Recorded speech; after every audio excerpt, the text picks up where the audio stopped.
உங்களால எவ்வளவு பொண்ணுங்க கெட்டு போறாங்க தெரியுங்களா? இதெல்லாம் நிஜம் நினைச்சுக்கிறாங்க வாழ்க்கையில. எவ்வளவு பேரு நீங்க கேட்டீங்க 7 வயது பொண்ணை பலாத்காரம் செய்ததை காட்டி இருக்கிறீர்களான்னு. ஏன் ஒரு சினிமால 2 ஸ்கூல் பொண்ணுங்களை கடத்திட்டு போய் சீனை பச்சையா சொல்றேன், உங்களுக்கு புரியலனாக்க பின்னாடி சட்டையை கிழிச்சிட்டு காம்பஸால கீறான் சார். அதை காட்டுறீங்க, நீங்க ஏன் காட்டுறீங்கன்னு தான் நான் கேட்கிறேன். ஏன் உங்களுடைய மனைவி மக்களோட எல்லாம் நீங்க படம் பாக்குறதே கிடையாது? எங்க ஃபேமிலியை நாங்க சீன்லயே காட்ட மாட்டோம், ஃபங்க்ஷனுக்கு கூட கூட்டு வர மாட்டீங்க, அப்படிதானே? அப்ப மத்தவங்க வீடெல்லாம் என்ன திறந்து வச்சிருக்கா? நீங்க நுழைஞ்சு என்ன வேணா ஆக்கிரமம் பண்றதுக்கு. எங்களுடைய அணியின் வாதம் என்னவென்றால், நல்ல படம் எடுத்தா மக்கள் பார்க்கலன்றீங்க, படமே எடுக்காதீங்க, அதுதானே, சிம்பிள் தானே. எப்படியாவது என்ன எவனா கவனிக்கணும்னு எதனா பண்ணுவீங்களா? I will be famous if not famous notorious என்ற ஆங்கிலத்தில் ஒரு பழமொழி உண்டு. அந்த மாதிரி நான் நல்ல படம் எடுப்பேன், பார்க்கலையா கெட்ட படம் எடுத்துருவேன். எப்படி அது? நல்ல படம் எடுத்து எல்லா நேரத்திலையும் அது ஜெயிச்சிருக்கு.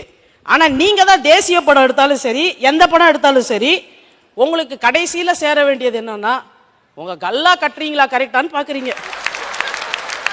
இது ஒரு வியாபாரம் தானே. சரி, வியாபாரத்தை செஞ்சுட்டு உனக்கு எதுக்கு நேஷனல் அவார்டு?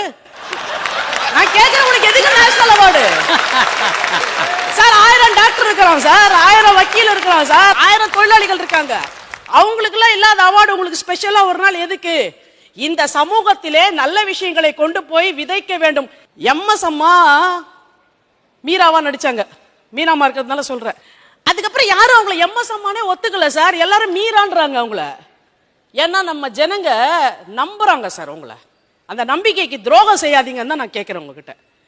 அட விடுங்க சார், பெரிய ஒரு அம்மா சீதையா வந்துச்சு, அதுக்கப்புறம் ஏதோ ஒரு படத்துல டான்ஸ் ஆடிச்சு, ஜனம் கல் எடுத்து அடிச்சிட்டாங்க. சீதை டான்ஸ் எல்லாம் ஆடக்கூடாது நீங்க. ஏன் தெரியுங்களா? உங்களை நாங்க நம்புறோம் சார். நீங்க சொல்ற கதைகள் எங்க வாழ்க்கையில் ஏதோ மாற்றத்தை செய்யும் என்று நினைத்துக் கொண்டிருக்கிறோம். தேசியம் முக்கியமான விஷயம் சார். அன்னைக்கும் தேசபக்தி படங்கள் வந்தது. சாதாரண படத்துல கூட ஒரு தேசபக்தி காட்சி வச்சான் சார். ராஜாபாட் ரங்கதுரன் ஒரு படம் வந்தது. அந்த படத்துல நாடகம் நசிந்து போய் கொண்டு இருக்கிறதுன்னு போது நாடகத்தினுடைய பாணியை மாத்தணும்னு சொல்லி கடைசியில 3 ஓரங்க நாடகங்களா 3 காட்சிகளை வச்சாங்க. அதுல ஒரு பகத்சிங்கை பத்தி ஒரு காட்சி வரும். அந்த பகத்சிங் காட்சியை பார்த்துட்டு இன்னைய வரைக்கும் பகத்சிங் என்ற அந்த உணர்வு நினைக்கும் பொழுதெல்லாம் சிவாஜி கணேசனுடைய முகம் ஞாபகத்துக்கு வருகிறது. ஒரு வீரபாண்டிய கட்டபொம்மனுடைய பார்க்கிற பொழுது துடிக்கிறது மீசை, அடக்கு அடக்கு என்கிறதுன்னு சொல்லும் பொழுதே எல்லாம் நமக்கு சிவாஜியுடைய ஞாபகம் வருகிறது.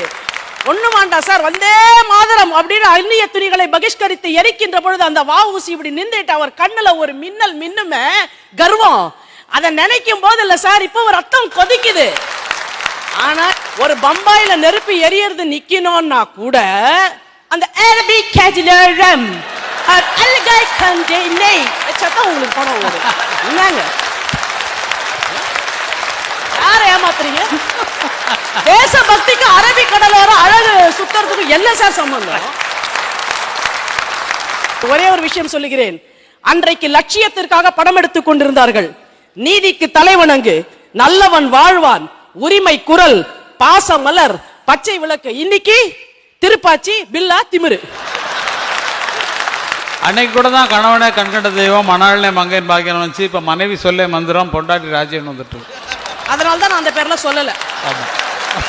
அதையும் சொல்லணும், இதையும் சொல்லணும். இல்ல ஐயா, பிரச்சனை எங்க வருதோ அதை தான் சொல்லணும். ஜாண்டிஸ் இருக்குனாக்க ஜாண்டிஸ் எந்த பகுதியில் இருக்கு அதுக்கு தான் ட்ரீட்மெண்ட் பண்ணணும். நீங்க மத்த பகுதிக்கெல்லாம் ட்ரீட்மெண்ட் பண்ணலாம் டாக்டர் கேட்கக்கூடாது.